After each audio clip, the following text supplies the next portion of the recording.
Hello दोस्तों, YouTube channel Balaji classes ब्री पर सभी का स्वागत।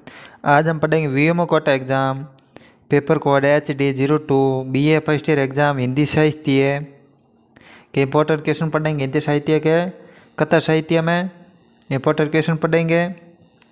इसमें 100 नंबर का पेपर आता है जिसमें खंड ए व से 3 खंड आता है ABC, जिसमें से 2 तो आएंगे गद्दियाँ जिसका हम व्याख्या करनी होगी। पहला है कहानी के प्रमुख तत्वों का उल्लेख कीजिए। कहानी के प्रमुख तत्व के नाम उल्लेख कीजिए। तो कहानी के प्रमुख तत्व मान जाता है कथानक, कहानी की रचनाएं, कहानी की घटना की क्रमबद्धता, उतार चढ़ाव और समाधान। पात्र है कहानी को आगे बढ़ाने वाले व्यक्ति जिसके स्वभाव, विचार और कार्य की कथा बनती है। संवाद पात्रों के बीच होने वाला वार्तालाप और जो उनके स्वभाव और परिस्थितियों को स्पष्ट करती हैं। और परिवेश स्थान, काल, सामाजिक परिस्थितियाँ जिसमें कहानी घटित होती है। संघर्ष पात्रों के बीच भीतर उत्पन्न टकराव जो कहानी को गति देता है। भावना और संवेदना कहानी की आत्मा जिसके लेखक पाठक तक संदेश पाठक तक संदेश अनुभूति पहुंचाता है। शैली है लेखक की भाषा, वर्ण शैली, अभिव्यक्ति की कला।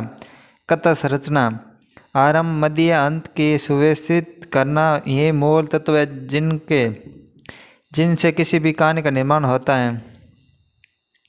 अगला क्वेश्चन है प्रेमचंद को किन्हीं 2 कहानी का नाम लिखिए। तो प्रेमचंद की 2 प्रसिद्ध कहानी ईदगाह और पूस की रात। कहानी ईदगाह में यह कहानी हामिद नाम के छोटे लड़के और उसकी दादी अमीना के बारे में है। यह कहानी गरीबी और त्याग के साथ साथ बच्चों की मासूमियत और बड़ों की समझदारी को दर्शाती है। हामिद अपनी दादी के लिए ईद के मेले से चिमटा खरीदा जो उसे अपनी दादी के चूल्हे पर रोटी बनाते समय हाथों को बचाने के लिए जरूरी लगता है। अगली कहानी है पूस की रात। यह कहानी हल्कू नाम के एक गरीब किसान और उसकी पत्नी के बारे में है। यह कहानी गरीबी और शोषण और ठंड के मौसम में एक किसान संघर्ष को दर्शाती है। हल्कू अपनी फसल को बचाने के लिए रात भर खेत में जागता रहता है, लेकिन अंत में वे ठंड से कांपते हुए सो जाता है। उसकी फसल बर्बाद हो जाती है। अगला क्वेश्चन है एनाम दास पोता उपन्यास के रचयिता नाम बताइए। एनाम दास पोता आचार्य हजारी प्रसाद द्विवेदी द्वारा लिखित एक उपन्यास है। अगला क्वेश्चन है मनोवैज्ञानिक उपन्यास किसे कहते हैं। मनोवैज्ञानिक उपन्यास साहित्य की एक ऐसी विधा है जो पात्रों के आंतरिक जीवन, भावनाओं, विचार और मानसिक प्रक्रिया पर केंद्रित होती है। उपन्यास बाहरी घटना की तुलना में पात्रों में मानसिकता, स्थिति और भावनात्मक अनुभवों को अधिक महत्व देता है। अगला है कहानी उसने कहा था प्रतिपादित लिखिए। उसने कहा था कहानी का प्रतिपाद्य प्रेम, त्याग, कर्तव्यनिष्ठता है। यह कहानी फ्लैशबैक शैली में लिखी गई है।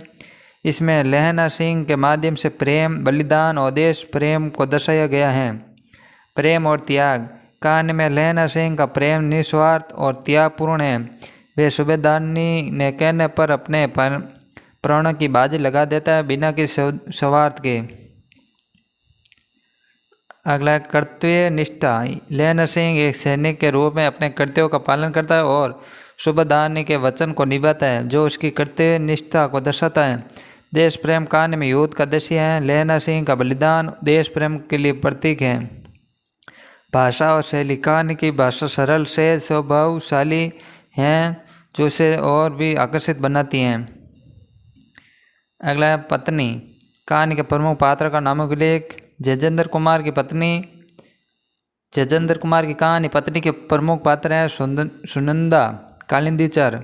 सुनंदा कहानी की नायिका और एक पत्नी के रूप में चित्रित है। कालिंदीचरण उसके पति हैं। मुख्य पात्र में है सुनंदा। कहानी के मुख्य पात्र जो एक पत्नी के रूप में चित्रित है वे अपने पति के साथ जीवन जीती हैं। कालिंदी चरण सुंदा का पति जिसके साथ वे जीवन बिताती हैं। अगला खंड है वह वार्षिकान के मूल संवेदना लिखिए। वार्षिकान मूल संवेदना पारंपरिक संबंधों में अलगाव और आधुनिकता के दौरे पर पीढ़ी के अंतर को दर्शाती है।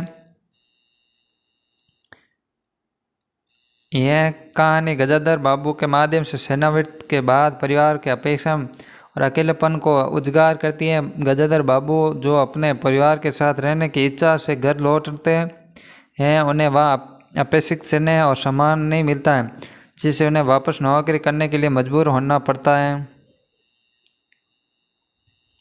अगला है वार्षिक कहानी में निम्नलिखित संवेदना परिवार समुदाय अलगाव।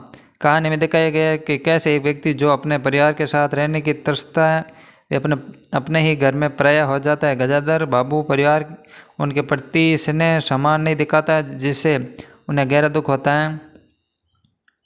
आधुनिकता का प्रभाव। कहानी में आधुनिकता के दौरे पारिवारिक मूल्यों में हो रहे बदलाव को भी दिखाया गया है। संयुक्त परिवार टूट रहे हैं और व्यक्तिवाद बढ़ रहा है, जिससे बुजुर्गों के लिए अपने परिवार में जगह बनाना मुश्किल हो रहा है।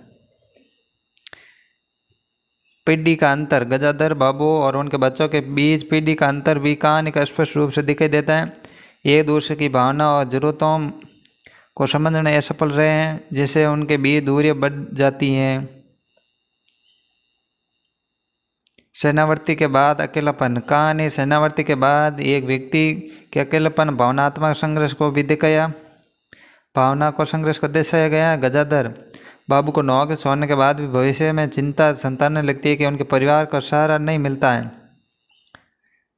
मानवीय मूल्य की कमी। कहानी में मानवीय मूल्य जैसे स्नेह, सम्मान और सहानुभूति की कमी की उजागर किया गया है। गजाधर बाबू के परिवार सदस्य उनके प्रति सहानुभूति नहीं दिखाती हैं, जिससे कहानी में दुख और निराशा जन्मोल बनता है।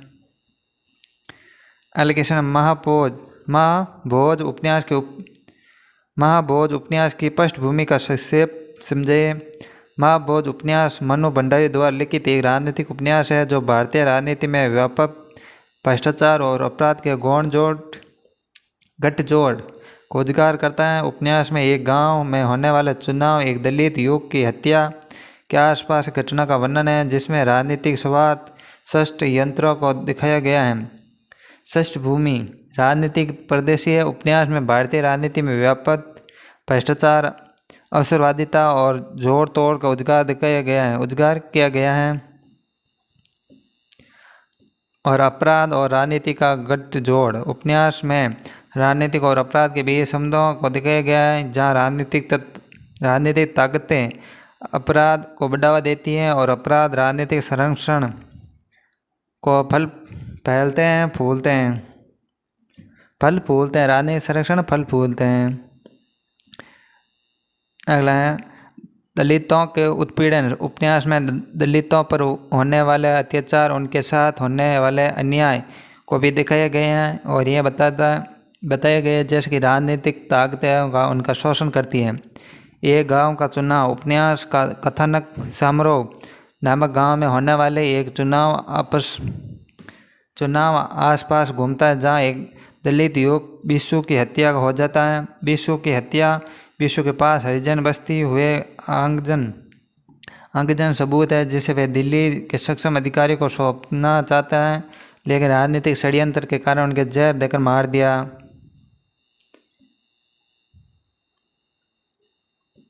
और बिंदा का संघर्ष। बिशु की मौत के बाद उसका दोस्त बिंदा भी प्रतिरोध को जारी रखता है, लेकिन यह राजनीतिक अपराध चक्कर में फंसा कर जेल भेज दिया जाता है। अंतिम संघर्ष। उपन्यास का अंत पुलिस अधीक्षक सक्सेना द्वारा वंचितों के प्रतिरोध को जारी रखने का साथ देता है। नैतिक पतन। उपन्यास में राजनीतिक नौकरशाही और मीडिया के नैतिक पतन को भी दिखाया गया है। सत्ता का दुरुपयोग। उपन्यास में सत्ता का दुरुपयोग, चाटुकरता, लोकतांत्रिक व्यवस्था के पतन को उजागर भी किया गया। एलिगेशन है। आगे बढ़ने से पहले एक बार हमारा यूट्यूब चैनल बालाजी कैलाश राजगिरी को सब्सक्राइब कर लें और हमारा टेलीग्राम ग्रुप बालाजी कैलाश राजगिरी नाम का टेलीग्राम ग्रुप है, उसको भी ज्वाइन कर लें। एलिगेशन। आशा अमरधन की कहानी के तत्वों के आधार पर कहानी का वर्णन कीजिए। कथानक है। इस कहानी का कथानक बहुत ही प्रेरणादायक और उत्साहवर्धन, जिसमें लेखक ने बताया कि जीवन में कठिनाई और असफलताएं आते रहने पर भी आशा और संकल्प मनुष्य को आगे बढ़ने की शक्ति देते हैं। कहानी में यह संदेश है कि निराशा मनुष्य को तोड़ देती है, जबकि आशा और धैर्य मनुष्य को नई दिशा और सफलता की ओर ले जाते हैं।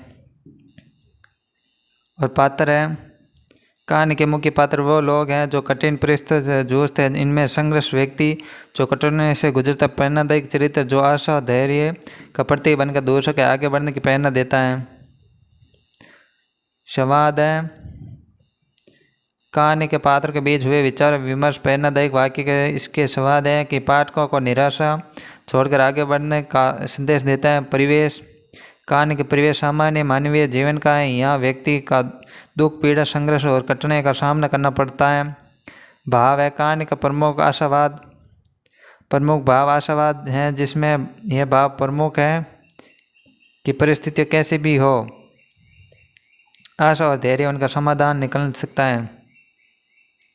और उद्देश्य है, इस कहानी का उद्देश्य जीवन में आशा अमरता को रेखांकित करता है। पाठकों का यह संदेश देना कि संकट अस्थायी नहीं है, धैर्य परिश्रम में उन्हें पार किया जा सकता है। निराशा के अंधकार में भी आशा का दीप जलाए रखना ही सफलता की कुंजी है। संक्षेप में, आशा अमर धन, कहानी की सिखाती है कि आशा एक जैसा अमूल्य धन है जो कभी नष्ट नहीं होता। यह मनुष्य जीवन जीने का बल, आगे बढ़ने की प्रेरणा देता है। और सप्रसंग वाक्य है गद्यांश की, साहब तो ड्रिंक के दूसरे दौरे में ही चुटकुले और कहानी कहने लगे। दफ्तर में जितना रिब रखते हैं, यहाँ पर उतने ही दोस्त परवर हो रहे हैं। उनकी स्त्री कला डाउन पहने, गले में सफ़ेद मोती का हार, सेट ब्लाउजर में एक ओत परोत कमरे में बैठी सभी देसी स्त्रियों का आराधना केंद्र बनी हुई है। बात में हंसती, बात पर सिर हिलाती। सामनाथ की स्त्री के से तो ऐसे बातें करिए जैसे उनकी पुरानी सहेली हो। इस गद्यांश हरिशंकर परसाई के व्यंग्य भोलाराम का जीव से लिया गया। इस गद्यांश में लेखक ने सरकारी दफ्तरों में काम करने वाले उच्च अधिकारी साहब के दोहरे चरित्र का उजागर किए गए। दफ्तर में रोबदार शब्द मिजाज होना, लेकिन सामाजिक माहौल वे चुटकुले सुनाना, कहानी सुनाना मशगूल हो जाता है, जिससे उसके असली रूप पता चलता है। प्रसंग है, यह गद्यांश उस स्थिति का वर्णन करता है जब भोलाराम का जीव, जो एक सरकारी कर्मचारी था, अपनी पेंशन के लिए सरकारी दफ्तरों का चक्कर लगाता रहा, लेकिन उसने फाइल अटका दी। जिससे बीच उच्च अधिकारी साहब एक सामाजिक कार्यक्रम में शामिल होते हैं, जहाँ वे अपने दफ्तर के विपरीत बहुत मिलनसार कुछ मिजाज दिखाई देते हैं। यह क्या है, गद्यांश साहब मुकाबले का है जो ड्रिंक के साथ दूसरे के दौरे चुटकुले कहानी सुनाते लगते हैं। इसका मतलब कि वे शराब के नशे में अपनी वास्तविक प्रकृति को उजागर कर रहे हैं। दफ्तर में वे जितना सख्त और दूर रहने वाला होता है, वहाँ पर उतना ही मिलनसार और दोस्त वाला बन जाता है।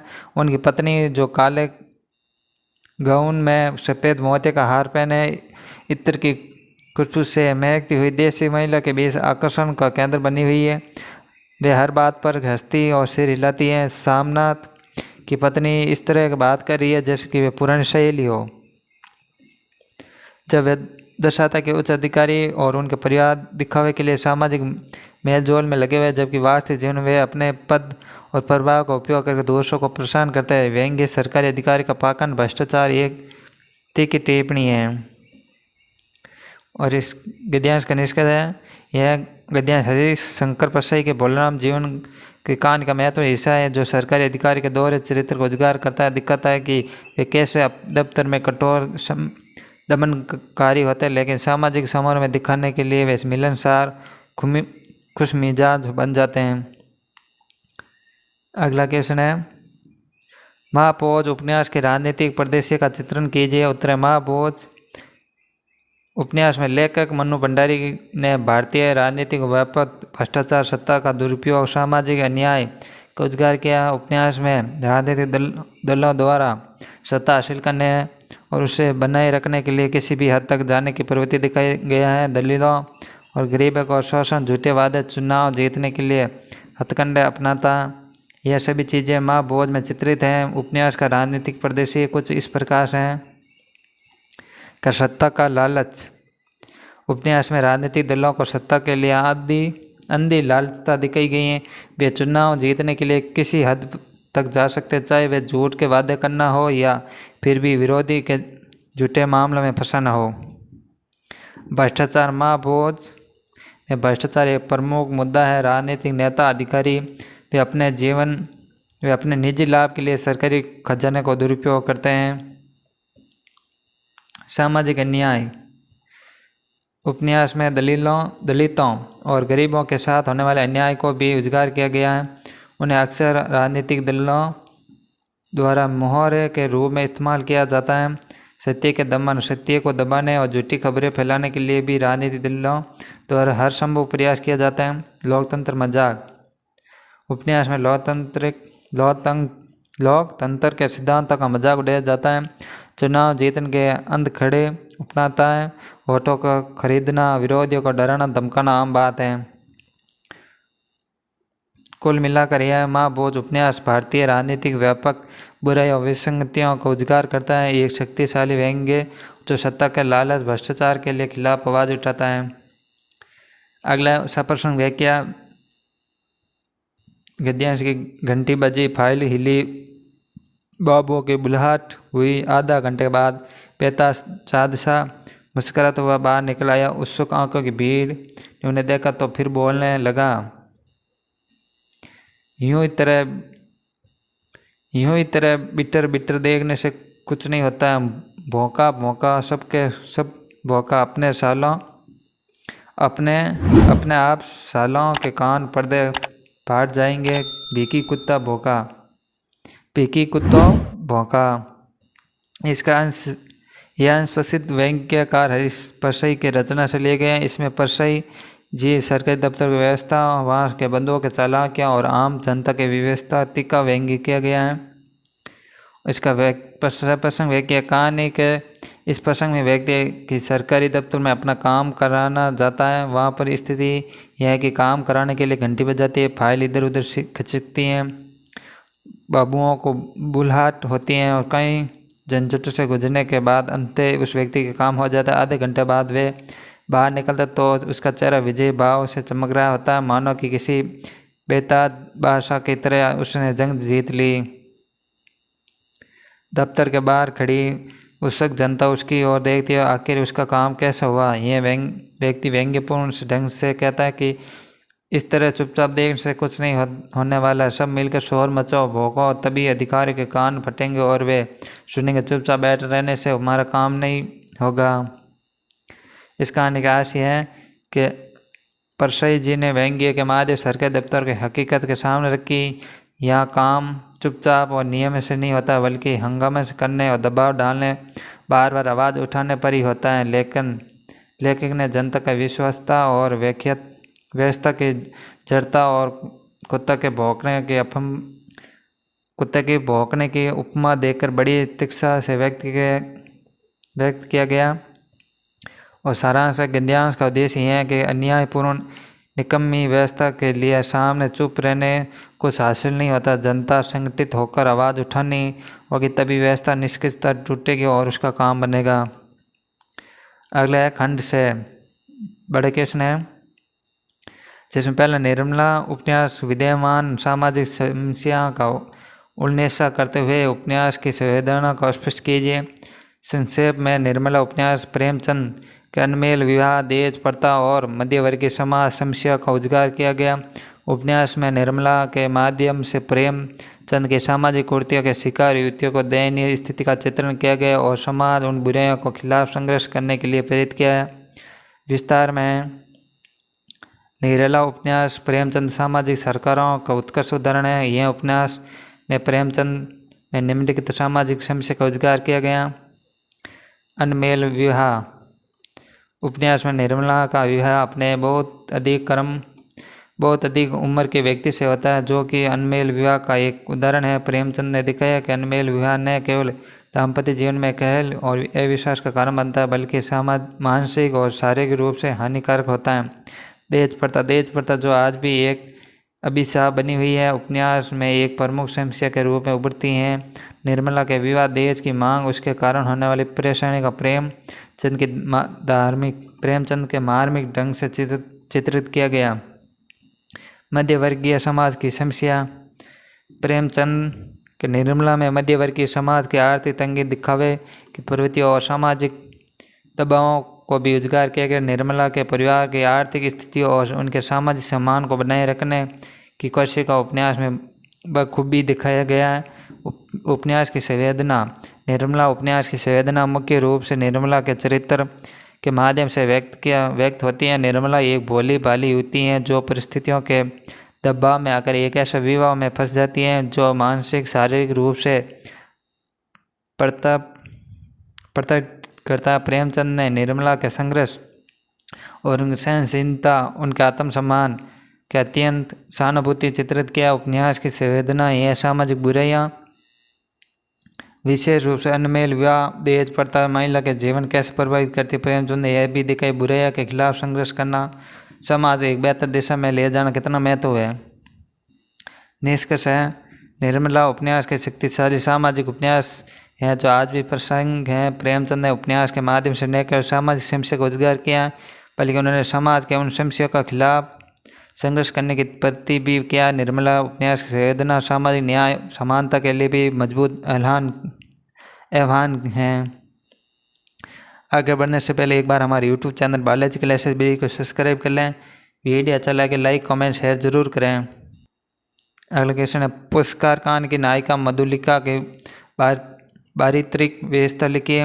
मधुलिका जयशंकर प्रसाद द्वारा रचित पुरस्कार कांड नायिका जो एक साहसी सौभाग्यवानी देशभक्त युवती हैं। वे अपने देश जमीन के प्रति गहरी निष्ठा रखती है और आदर्शों पर अडिग रहती है। मधुलिका की चारित्रिक विशेषताओं के निम्नलिखित बिंदुओं को समझाया जा सकता है। देशभक्ति। मधुलिका को अपने देश के कौशल के बहुत प्रेम है। वे अपनी जमीन को बेचना नहीं चाहती, देश के लिए कुछ भी करने के लिए तैयार है। स्वाभिमान। मधुलिका स्वाभिमानी है जो किसी भी परिस्थिति में अपना स्वाभिमान नहीं होती। वे राजकुमार अरुण के प्रेम प्रस्ताव को ठुकरा देती है क्योंकि वे अपने आत्मसम्मान को महत्व देती हैं। दृढ़ निश्चय। मधुलिका का अपने निश्चय पर दृढ़ रहती है, एक बार को ठान लेती है, उसे करके दिखाती है। वे अपने देश प्रेम के भी संघर्ष करती हैं लेकिन अंततः देश प्रेम को चुनती है। त्याग। मधुलिका त्यागी। वे अपने प्रेम और सुख को त्याग करके देश के लिए बलिदान होने के लिए तैयार हो जाती। राजकुमार अरुण के साथ फांसी सजा मांगती है ताकि वे देश प्रेम दोनों को संतुष्ट कर सकें। कर्तव्य प्राणी है। मधुलिका कर्तव्य प्राणी है। वे अपने कर्तव्यों के भली भांति समझती है और उन्हें पूरा करने का कोई असर नहीं छोड़ती। मानवीय संवेदनाएं। मधुलिका मानवीय संवेदनाओं से भरी हुई है। वे प्रेम, त्याग और बलिदान जैसे मानवीय गुणों से युक्त है। अगला क्वेश्चन है, पूस की रात कहानी के कथानक और उद्देश्य का स्पष्ट कीजिए। तो उत्तर, पूस की रात लेकर मुंशी प्रेमचंद हिंदी साहित्य की एक प्रसिद्ध यथार्थवाद कहानी है जिसमें ग्रामीण जीवन, किसान के दयनीय स्थिति, उसकी दुख वास्तविकता को मार्मिक ढंग से प्रस्तुत किया गया। कथानक। कहानी का केंद्र पात्र हल्कू नाम का एक गरीब किसान है। हल्कू अपनी पत्नी मुन्नी से बात करता है कि कर्ज चुकाने के लिए गेहूं की फसल बोने हेतु बीज और बैल के लिए कर्ज देना पड़ता है। इस कारण उसके पास न तो ओढ़ने को गर्म चादर है, न ही पहनने के लिए पर्याप्त कपड़े हैं और सर्दियों के भीषण ठंड, पूस की रात और उसमें खेत की रखवाली करनी पड़ती है क्योंकि अगर वे चौकीदारी न करें तो जानवर फसल चढ़ जाएगी। रात बहुत ठंडी है। हल्कू ठंडे से बचने के लिए पुआल चलाता परंतु वही जल्दी समाप्त हो जाता है। ठंड से व्याकुल होकर हल्कू ने अपने कुत्ते जबरा के साथ फसल की रखवाली छोड़कर पेड़ के नीचे सो जाता है। रात में नींद ठंड के बीच यह एहसास हो जाता है कि इसी बीच नीले गाय खेत में घुसकर पूरी फसल नष्ट कर देती है। सुबह वे मुन्नी आती है और उजड़े खेत को देखती है। हल्कू बेबस होकर कहता है, अब तो मज़े से सोएंगे, अब फसल के चौकीदार नहीं करनी जरूरत है। उद्देश्य है कहानी की दयनीय स्थिति का चित्रण। कहानी यह दिखाती है कि किसान कितनी कठिन परिस्थिति में जीता है और जहाँ उसके पास न जीवन यापन का साधन है, न ही ठंड से बचने की व्यवस्था। सामाजिक आर्थिक यथार्थ, यह कहानी अंग्रेजी शासन और जमींदारी प्रथा के समय की है। किसान कर्ज और शोषण की जंजीरों से जकड़ा हुआ था। विपन्न और विशेषता, हल्कों की स्थिति यह स्पष्ट करती है कि गरीबी इंसान से उसकी मेहनत करने की क्षमता, हिम्मत तक छीन लेती हैं। सहानुभूति जागृतता, पाठक के हृदय में गरीबी किसान के प्रति करुणा सहानुभूति उत्पन्न करना इसका प्रमुख उद्देश्य है। यथार्थवादी दृष्टि, प्रेमचंद ने दिखाया कि गरीब किसान के लिए मेहनत करने बावजूद परिणाम शून्य रहता है। ऐसे वीडियो देखने के लिए हमारे YouTube channel Balaji Kailash library को सब्सक्राइब कर लें। वीडियो अच्छा लगे लाइक कमेंट शेयर जरूर करें और हमारे Telegram group Balaji Kailash library को ज्वाइन जरूर कर लें। वहाँ पर इम्पोर्टेंट नोटिस या कोई सूचना होगी तो आपको टेलीग्राम ग्रुप पर दी जाएगी।